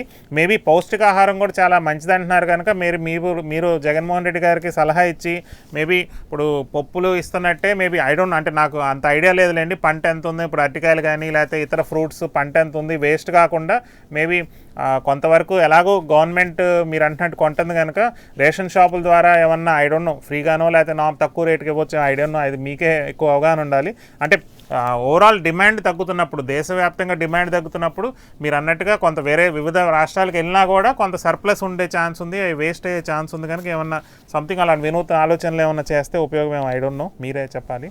డిస్ట్రిబ్యూట్ చేస్తున్నాం, అన్ని రైతు బజార్ల ద్వారా తీసుకొస్తున్నాం. రాష్ట్రం మొత్తం కూడా అరటి తింటే ఇది లాభం జరుగుతుందని అడ్వర్టైజ్మెంట్ తీసుకొస్తున్నాం. మేజర్ పంట 63 లక్షల టన్నులు అరటి పంట ఉంది కాబట్టి నెక్స్ట్ రేపు రాబోయే బత్తాయి తిని అలాగే మామిడి ఈ విషయాల్లో కూడా ముందు నుంచే ప్లాన్ చేస్తున్నాం మేము. అయితే మిరాకిల్స్ వచ్చేస్తాయి టోటల్ గా మేము చేసేసామని చెప్పట్లేదు. అరటిలో కూడా మేము కేజీ 3.5 కొంటున్నాం, అంటే కనీసం అతనికి పెట్టుబడి వస్తుందని. అంతేగాని మార్కెట్ లో 13 రూపాయలు 14 రూపాయలు వస్తువుని ఇవాళ వెళ్ళేది కాదు.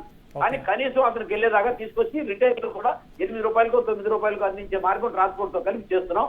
మాక్సిమం శాయశక్తుల అలాగే మీకు పంచదారికి ఇచ్చిన రేషన్ లో కూడా దాంతో పాటు 1 కిలో కందిపప్పు 1 కిలో పంచదార ఇవ్వడం జరిగింది. పులుస్తున్న రేషన్ లో 1 కిలో శనగపప్పు ఇవ్వడం జరుగుతుంది. అంటే కన్సంప్షన్ యాక్టివిటీ ప్రోటీన్ ఫుడ్ కానీ అన్నింటిలోకి. అలాగే కోడిగుడ్లు పిల్లలు బడికి వెళ్ళకపోయినా సరే ఇంటికి పౌష్టికాహారంగా బడికి వెళ్ళే పిల్లలకు మధ్యాహ్న భోజనం వల్ల ఇంటికి పంపించి ఇప్పటికి కూడా రాష్ట్ర ప్రభుత్వం తీసుకునే కోడిగుడ్లు ఎంత అయితే తీసుకుంటుందో రైతులకు పండిస్తున్నాం. శాయశక్తిలా పనిచేస్తున్నాం. అయితే ఇంత పెద్ద ప్రచండమైన సమస్యలో ఒక్కసారి అయిపోతుందని చెప్పి మేము చెప్పట్లేదు, కానీ తప్పనిసరిగా ప్రభుత్వ యంత్రాంగం మాత్రం చాలా బాగా పనిచేస్తుంది అనేది మాత్రమే నేను చెప్తాను. ఓకే, భాస్కరరావు గారు మీరు అన్నట్టుగా ఇప్పుడు కొన్ని భయాలు కానీ మీరు అన్నట్టు ఒకసారి స్టార్ట్ చేసిన తర్వాత, ఎందుకంటే ఎక్స్పర్ట్స్ చెప్పేది కూడా లాక్డౌన్ ఒక్కసారితో కూడా అవ్వకపోవచ్చండి, మళ్ళీ కపుల్ ఆఫ్ మంత్స్ తర్వాత మళ్ళీ కేసులు కనుక పెరుగుతుంటే మళ్ళీ లాక్డౌన్ చేయాల్సిన పరిస్థితి, అంటే దేశవ్యాప్తంగా లాక్డౌన్ అవ్వకపోవచ్చు, మేబీ ఒక జిల్లాలో అవ్వచ్చు, ఒక రాష్ట్రంలో అవ్వచ్చు, ఒక ప్రాంతంలో అవ్వచ్చు. ఏదన్నా వ్యాపారం అంటే ఈ వ్యాపారాలు ఇండస్ట్రీస్ నడిపే పారిశ్రామికవేత్తలు కూడా కొంత ప్రిపేర్ అవ్వాలి, తప్పదు. మరి అలా ఇన్ని భయాలు కూర్చుంటే ఎకానమీ నడవలేదు, తద్వారా అందరికీ నష్టం. కానీ అలాగే ఇవాళ గైడ్లైన్స్లో కూడా చాలా మెజర్స్ కానీ ఇవన్నీ కూడా ఇంప్లిమెంట్ చేయమన్నారు. ఆ ట్రాన్స్పోర్టేషన్ ఫెసిలిటీ కూడా అంటే ఒక బస్సులో తీసుకొస్తుంటే సోషల్ డిస్టెన్సింగ్ ఫాలో అవ్వమంటున్నారు, డిస్ఇన్ఫెక్షన్ థర్మల్ స్కానింగ్ చేయమంటున్నారు గేట్ల దగ్గర, అలాగే షిఫ్ట్ల మధ్యలో కూడా 1-2 గంటలు చేయమంటున్నారు. ఇవన్నీ కొంత బర్డెన్ అనేది ఉంటుంది పారిశ్రామికవేత్తల మీద, కానీ తప్పదు కదా మరి ఎలాగా అందరూ మరి ఎకానమీని మళ్ళీ కిక్ స్టార్ట్ చేయడానికి మరి ఎవరో ఒకళ్ళు అందరూ వాళ్ళ పాత్ర వాళ్ళు చేయాలి కదా, చెప్పండి. రాయపాటి గారు, మెయిన్గా ఇవాళ ఇండస్ట్రీస్ పరిస్థితి ఏంటంటే దాదాపు అంతా అతలాకుతలమై ఉన్నారు. హలో చెప్పండి, వినపడుతుంది. ఇప్పుడు గత 1 ఇయర్ నుంచి ఎకనామిక్ రిసెషన్తో దెబ్బతిని ఉంటాం. అక్కడి నుంచి ఈ జనవరి ఫిబ్రవరిలో ఎకనామిక్ రిసెషన్ నుంచి బయటపడుతున్నాం అనుకునే టైంలో ఈ కరోనా వైరస్ ఇంపాక్ట్తో దాదాపు ఎంఎస్ఎంఈ సెక్టార్ అంతా కొలాప్సింగ్ స్టేజ్లో ఉంది. ఇప్పుడు అర్జెంటుగా సెంట్రల్ గవర్నమెంట్ కానీ స్టేట్ గవర్నమెంట్ కానీ వీటికి సపోర్ట్ మెజర్స్ ని అనౌన్స్ చేయకపోతే, ఇప్పుడు దాకా అనౌన్స్ చేసిందంతా చాలా నామినల్. ఓకే, ఈవేళ చెప్పాలంటే సెంట్రల్ గవర్నమెంట్ ఒకటి వచ్చింది, పిఎఫ్ కంట్రిబ్యూషన్ మేము షేర్ చేస్తాము అని చెప్పి, అది 3 నెలల పాటు. రెండోది ఏంటి, రిజర్వ్ బ్యాంక్ ద్వారా ఈ కొన్ని బ్యాంకింగ్ ఫెసిలిటీస్ వర్కింగ్ క్యాపిటల్ అనేది ఇట్లాంటి ఒక ఇన్స్టాల్మెంట్స్ కి మారటోరియం అనేది అనౌన్స్ చేశారు. ఈ చర్యల వలన వీటికి ఇండస్ట్రీస్ కి ప్రస్తుతం పరిస్థితిలో ఏ రకమైన ఉపయోగం లేదు. కారణం ఏంటంటే ఎంఎస్ఎంఈ సెక్టార్ దాదాపు ఒక విజయవాడలోనే 6,000 యూనిట్స్ ఉన్నాయి. మేము మొత్తం డిస్కషన్స్ చేస్తున్నప్పుడు వీళ్ళందరూ ఓవర్ స్ట్రెచ్ అయిపోయి ఉన్నాం ఆల్రెడీ. వర్కింగ్ గత 1 ఇయర్ నుంచి ఎకనామిక్ రిసెషన్ వలన వేరియస్ అదర్ రీజన్స్ వలన యాక్టివిటీస్ లేక, సో ఇవన్నీ ఓవర్ బారోయింగ్ చేసేసాము, వర్కింగ్ క్యాపిటల్ ఓవర్ స్ట్రెచ్ చేస్తున్నాము, ఇంకా ఎక్స్ట్రా బారోయింగ్ చేసే పరిస్థితి లేదు. ఈ లాక్డౌన్ వల్ల కంప్లీట్ క్లోజర్ జరిగింది. వీళ్ళ శాలరీస్ వేజెస్ పే చేయలేని పరిస్థితి ఉన్నాము మేము. మార్చికే ఇంకా చాలా మంది డిస్పర్స్ చేయాల శాలరీస్, ఎందుకంటే వెసులుబాటు లేక. సో అలాంటి పరిస్థితిలో మేము చాలా డిమాండ్స్ పెట్టాం సెంట్రల్ గవర్నమెంట్ కి, కనీసం ఎంఎస్ఎంఈ సెక్టార్ కి ఒక 50% శాలరీస్ అన్నా ఓకే ఈ లాక్డౌన్ పీరియడ్ లో మీరు కంట్రిబ్యూట్ చేయండి. ఓకే ఒక కంట్రీ జీడిపిలో ఒక 5% అన్నా ఈ ఎకానమీ రివైవల్ కి మీరు కేటాయించండి, లేకపోతే ఇండస్ట్రీస్ శాంతం కొలాప్స్ అయిపోతాయి. అలాగే స్టేట్ గవర్నమెంట్ ని ఒక అక్యుములేటెడ్ ఏరియర్స్ అనేది డిస్బర్స్మెంట్స్ గానీ, మన రీఎంబర్స్మెంట్స్ గానీ, సబ్సిడీస్ గానీ ఒక 4,000 కోట్లు ఉన్నాయి. ఓకే ఒక 50% అన్నా రిలీజ్ చేయండి అని చెప్పి స్టేట్ గవర్నమెంట్ రిక్వెస్ట్ చేస్తా ఉన్నాం. ఓకే వీటన్నిటికంటే ఇంపార్టెంట్ ఏంటంటే వీళ్ళ పవర్ అండి. పవర్ ఏంటంటే ఒక పక్కన లాక్డౌన్ ప్రకటించారు గవర్నమెంట్, యూనిట్స్ క్లోజ్ అయి ఉన్నాయి. ఈ పవర్ బిల్లులో హైయెస్ట్ మాక్సిమం ఇది ఏంటంటే బిల్ ఏంటి అంటే డిమాండ్ ఛార్జెస్ అనేది. ఈ డిమాండ్ ఛార్జెస్ ని వేవ్ చేయండి అని చెప్పి మేము గత 20 రోజుల నుంచి స్టేట్ గవర్నమెంట్ ఎన్నో రిప్రజెంటేషన్స్ పంపించడం, అలాగే సెంట్రల్ గవర్నమెంట్ పవర్ మినిస్ట్రీ కూడా రాశాము. ఓకే, ఆ డిమాండ్ ఛార్జెస్ ని వేవ్ చేయకపోతే పవర్ బిల్స్ కూడా కట్టలేని పరిస్థితి. ముఖ్యంగా ఏంటంటే ఈవేళ లాక్డౌన్ అయిపోయి వాళ్ళు శాలరీస్ కూడా పే చేయని పరిస్థితిలో ఇట్లాంటివన్నీ ఏ రకంగా నడపగలరు అనేది మనం ముఖ్యం. ఈవేళ మీరు ఇండస్ట్రీస్ ఓపెన్ చేయమన్నా, ప్రొక్యూర్మెంట్ చేయడానికి, రా మెటీరియల్ తీసుకోవడానికి, వీటన్నిటికీ వీళ్ళకి క్యాపిటల్ లేదండి. కొంత భాస్కరరావు గారు, ఇప్పుడు మీరు ఎందా చెప్పినట్టుగా ఆర్బీఐ వర్కింగ్ క్యాపిటల్ ని కొంత ఎక్స్ట్రా క్రెడిట్ ఇవ్వండి, అలాగే మార్జిన్స్ కూడా తగ్గించి కొంత ఎక్స్ట్రా అమౌంట్ ఇవ్వండి. అసలు ముందు కొంతమంది పారిశ్రామిక తీసుకునే వాళ్ళకన్నా బ్యాంక్ సహకరిస్తున్నాయండి, వాళ్ళకి ఎక్స్ట్రా క్రెడిట్ అనేది ఇస్తున్నాయంటారా ఆర్బీఐ అనౌన్స్ చేసిన దాని ప్రకారం? లేదండి, చెప్పాలంటే ఇప్పటిదాకా బ్యాంక్స్ అన్ని కూడా లాక్డౌన్ పరిస్థితిలోనే మినిమం స్టాఫ్ తో జస్ట్ క్యాష్ ట్రాన్సాక్షన్స్ నడుపుతున్నారు. ఓకే. రెండోది, అన్ఫార్చునేట్ గా ఇదే టైంలో బ్యాంక్ మెర్జర్స్ జరిగినాయి. అవునండి. ఓకే, ఈవేళ 10 లార్జ్ బ్యాంక్స్ ని కన్సాలిడేట్ చేసి బ్యాంక్స్ మెర్జర్ చేశారు. అది మార్చి 31కి. ఈ బ్యాంక్స్ అన్ని 10 బ్యాంక్స్ అన్ని ఈ మెర్జర్ ప్రాసెస్, కన్సాలిడేషన్ ప్రాసెస్ లోనే ఇబ్బందులు పడతా ఉన్నాయి. అసలు వీటికి సంబంధించి ఈ ఇండస్ట్రీస్ వాళ్ళు వెళ్లి working capital, additional working capital అనే పరిస్థితి కూడా వాళ్ళ లేదు. మామూలుగా కూడా ఎవ్రీ ఇయర్ ఏప్రిల్ అనేది బ్యాంక్స్ కి ఏప్రిల్ అనేది వాళ్ళు జనరల్గా ఆడిటింగ్ అవి చేసుకొని అసలు మామూలుగానే ఏప్రిల్ నెలలో పనిచేయరు వాళ్ళు. అలాంటిది ఇప్పుడు బ్యాంక్ మర్జర్లు కూడా మార్చ్ 31 అదేం పోస్ట్ పోన్ చేయలేదు గవర్నమెంట్. సో ఈ గందరగోళంలో అసలు వాళ్ళు దీని మీద ఫోకస్ పెట్టడానికి కూడా లేదంటున్నారు. చెప్పండి. లేదండి, లేదు.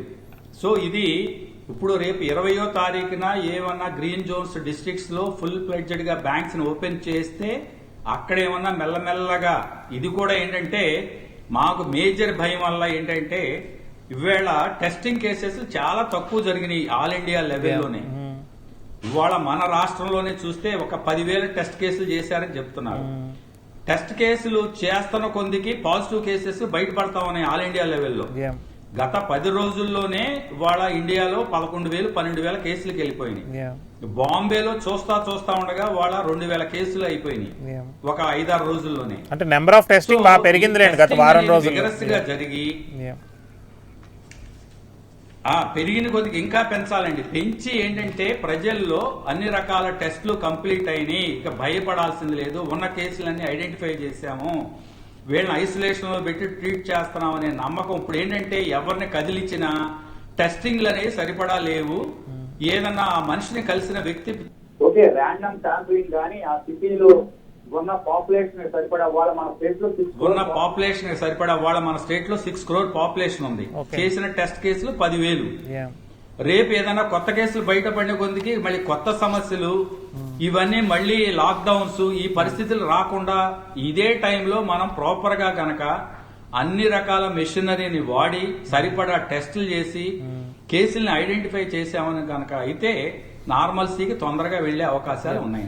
ఇంకోటి భాస్కరరావు గారు, జనరల్ గా అబ్రాడ్ లో యూరోప్ గానీ అమెరికాలో వింటుంది ఏంటంటే కంపెనీస్ కూడా ఈ ర్యాపిడ్ టెస్ట్లు వస్తున్నాయండి. అంటే వైరస్ ఆల్రెడీ వ్యాప్తి చెంది వాళ్ళకి యాంటీబాడీస్ డెవలప్ అయిన టెస్టులు కూడా ప్రైవేట్ ఇండస్ట్రీస్ వాళ్ళే కొనుక్కొని వాళ్ళ ఎంప్లాయీస్కి వాళ్ళే టెస్టింగ్ కూడా చేద్దామని కూడా ప్లాన్ చేస్తున్నారు, గవర్నమెంట్ మీద ఆధారపడకుండా. అది వేరే ఇష్యూ అనుకోండి. ఇంకోటి ముఖ్యంగా చెప్పండి, సర్వీస్ ఇండస్ట్రీ వచ్చేసరికి ఈ హోటల్స్, రెస్టారెంట్స్, లేకపోతే సినిమా థియేటర్లు, ఈ బయట ఉన్న సర్వీస్ ఇండస్ట్రీ తాలూకు ఇవి మ్యాక్సిమం ఇంపాక్ట్ అవబోతున్నాయి. ఎందుకంటే ఇంకొన్ని నెలల పాటు షరతులు ఉంటున్నాయి. వాళ్ళ ఏమంటున్నారు మీ ఫెడరేషన్లో వారు ఏ రకమైన ఇప్పుడు హోటల్స్ కానీ రెస్టారెంట్స్ కానీ ఇంకా అదర్ సర్వీస్ ఇండస్ట్రీస్ ఉన్నాయి, వాళ్ళందరూ కూడా ఏ రకంగా డీల్ చేద్దాం అనుకుంటున్నారు, అసలు వాళ్ళు కోలుకోగలుగుతారంటున్నారా? చెప్పండి బ్రీఫ్గా. చాలా కష్టం అని చెప్తా ఉన్నారండి. వాళ్ళ సాయంత్రమే మాకు యాక్చువల్గా ఈ టూరిజము, ట్రావెల్, హాస్పిటాలిటీ సెక్టారు ఇట్లాంటి వాటితో మీటింగ్స్ జరిగినాయి. సో మా ఎస్టిమేషన్ కూడా ఈ టూరిజము, ట్రావెల్, హాస్పిటాలిటీ సెక్టార్ మాత్రం కోలుకోవటం చాలా కష్టం అండి. గవర్నమెంట్ ఏమైనా స్పెషల్ ప్యాకేజీ వీళ్ళకి తీసుకొచ్చి ఏదైనా రివైవ్ చేసినా టైం పడుతుంది. ప్రజల్లో ఈ భయాందోళన తగ్గి ఒక ట్రావెల్ చేయాలన్నా, ఒక టూర్ చేయాలన్నా, లేకపోతే ఏమన్నా మీటింగ్స్, కాన్ఫరెన్స్ ఇట్లాంటివి నేను అనుకోవటం ఇంకా 5-6 నెలల పాటు ఈ ప్రజలు గుమ్మిగూడి చేసే కార్యక్రమాలన్నిటికీ బ్యాన్ ఉంటుంది. వాళ్ళు ఇంకోటి ఏంటంటే అన్ఫార్చునేట్ గా ప్రస్తుతం మనం అడ్వాంటేజెస్ క్లైమేట్ లో ఉన్నా ఇంకొక నెల దాటిన తర్వాత, మే దాటిన తర్వాత మాన్సూన్స్ లోకి వెళ్తున్నాం. అది మళ్ళీ కరోనాకి ఫేవరబుల్ క్లైమేట్. అది ఈ లోపే మనం అరికట్టకపోతే ఈ సర్వీసెస్ సెక్టార్ లో ఒక ఐటీకి కూడా షార్ట్ టర్మ్ లో డ్రాబ్యాక్ ఉన్నా లాంగ్ టర్మ్ లో అది ఒకటి పుంజుకునే అవకాశాలు ఉన్నాయి మన ఇండియాలో. మిగతా సర్వీసెస్ సెక్టార్స్ కనుక ఏది చూసినా ఒక 5-6 నెలల పాటు కోలుకోలేమండి. ఓకే చూద్దాం. కోటేశ్వరరావు గారు, మీరు ఏ రకంగా చూస్తారంటే మోడీ గారు వచ్చేసరికి financial package 1.7 lakh crore announce చేశారు, కానీ ఆ తర్వాత అమెరికాలో $2 trillion అంటే కోట్లు 150 lakh crores అనౌన్స్ చేశారు భారీ ఎత్తున. మిగతా పాశ్చాత్య దేశాలు ఇప్పుడు భాస్కరరావు గారు అడిగారు, ఎంప్లాయీస్ శాలరీస్ని కొంత భరించమని కేంద్ర ప్రభుత్వాలు అడుగుతున్నా కూడా పెద్ద స్పందన లేదు.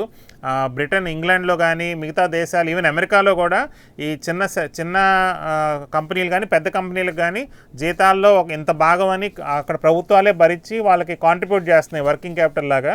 అలాంటి ఏం లేని పక్షంలో మరి ఆర్థికంగా పుంజుకోగలుగుతుంది అంటారా? ఏమని భావిస్తున్నారు? ఇప్పుడు ఇంతకుముందు నాగిరెడ్డి గారు మాట్లాడుతూ కర్మ సిద్ధాంతం గురించి చెప్పారు. ఒక వ్యక్తిగా కర్మ సిద్ధాంతం గురించి చెప్పొచ్చు, కానీ ఒక ప్రభుత్వంలో భాగస్వామిగా ఉన్నటువంటి వ్యక్తి కర్మ సిద్ధాంతం గురించి చెప్పడం అనేటువంటిది అది కొంచెం ఆశ్చర్యంగానే ఉంది. ఎందుకంటే ప్రభుత్వాలే జనాన్ని కర్మకు వదిలేస్తే ఇక ఆదుకోవాల్సినటువంటి వాళ్ళు ఎవరు అనేటువంటిది ఇవాళ ప్రధానమైనటువంటి సమస్య.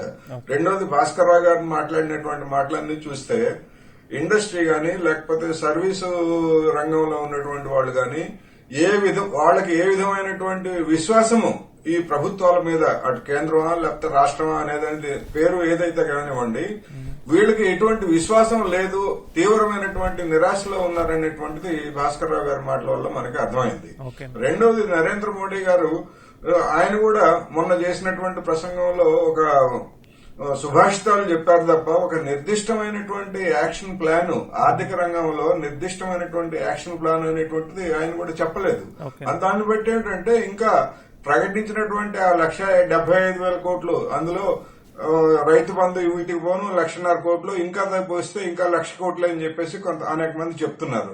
అది మినహా మిగిలినటువంటి ప్యాకేజీలు గాని లేకపోతే ఈ సహాయం గాని లేకపోతే ఏ ఇండస్ట్రీ కూడా కోలుకునేటువంటి అవకాశం లేదు. రెండోది, నిరుద్యోగం పెరిగిపోయిన తర్వాత, లేకపోతే ఉపాధి తగ్గిపోయిన తర్వాత, లేదు వేతనాలు తగ్గిపోయిన తర్వాత హోటల్ ఇండస్ట్రీ కానివ్వండి లేకపోతే టూరిజం కానీ ఇవన్నీ కూడా కోలుకోవడం అనేటువంటిది మామూలు విషయం కాదు. సాధారణ బాగా ఉన్నప్పుడే ఇవన్నీ ఉంటాయి. గత ఏడాది కాలంగా మనకి తీవ్రమైనటువంటి ఆర్థిక పరమైనటువంటి ఇబ్బందులు మన దేశంలో ఏర్పడుతున్నాయి. అవి రాబోయేటువంటి రోజుల్లో ఇంకా ముదిరిపోతాయి. అందుకని ఇవాళ కేంద్ర ప్రభుత్వం మన జనాన్ని ఆదుకునే దానికి వచ్చేసరికి బేదర్పులు అరుస్తా ఉంది. ఎందుకంటే కనీసం మన జీడీపీలో ఒక 5% ఈ సందర్భంగా స్టిమ్యులేషన్ ప్యాకేజ్, ఈ ఉద్దీపన పథకాలకు ఖర్చు చేయకుండా ఇప్పుడున్నటువంటి పరిస్థితుల్లో ఏ వర్గాన్ని కూడా మనం కాన్ఫిడెన్స్ కలిగించలేము. కానీ అటువంటి ప్రయత్నాలు ఎక్కడ మనకి కనపట్లేదు. గత 7 సంవత్సరాలుగా, అంటే అంతకు ముందు కానివ్వండి లేకపోతే గత నరేంద్ర మోడీ గారి పాలనలో కానివ్వండి, కొన్ని లక్షల కోట్ల రూపాయలని కార్పొరేట్లకి దారాదత్తం చేశారు. ఇవాళ ఆ కార్పొరేట్ల దగ్గర ఉన్నటువంటి కంపెనీల దగ్గర ఉన్నటువంటి నిల్వ నిధులు ఉన్నాయి, లక్షల కోట్లు. వాటి నుంచి కొంత ఎంతో కొంత ఈ సందర్భంగా వాటి నుంచి ప్రభుత్వం తీసుకొని ఒక విధానపరంగా తీసుకొని మళ్ళా దీన్ని జన సంక్షేమానికి లేకపోతే ఈ దెబ్బతిన్నటువంటి పరిశ్రమలు కానివ్వండి లేకపోతే వ్యాపారాలు కానివ్వండి వీటన్నింటికి రివైవ్ చేయడానికి అవసరమైనటువంటి నిధుల సమీకరణకి కేంద్ర ప్రభుత్వం వైపు నుంచి ఎటువంటి ప్రయత్నము లేదు. ఎంతసేపటికి ఈ సప్తపది అని చెప్తున్నారు. సప్తపది అంటే ఏమున్నది? గత 20 రోజులుగా అమలు జరుపుతున్నటువంటి విధానాలనే మళ్ళా సప్తపదిలో చెప్పారు తప్ప కొత్తగా ఏమీ లేదు. అందువల్ల ఇది ఒక ప్రమాదకరమైనటువంటి పోకట్లాగా కనిపిస్తా ఉంది. ప్రభుత్వం, కేంద్ర ప్రభుత్వం ముఖ్యంగా రాష్ట్ర ప్రభుత్వాలు అనేటువంటి ఇప్పటికే దివాళా తీశాయి. వాళ్ళకు ఉన్నటువంటి వనరులు ఎంతో కొంత ఖర్చు పెట్టారు. ఇంకా ఖర్చు పెట్టడానికి వాళ్ళ దగ్గర ఏమీ లేదు.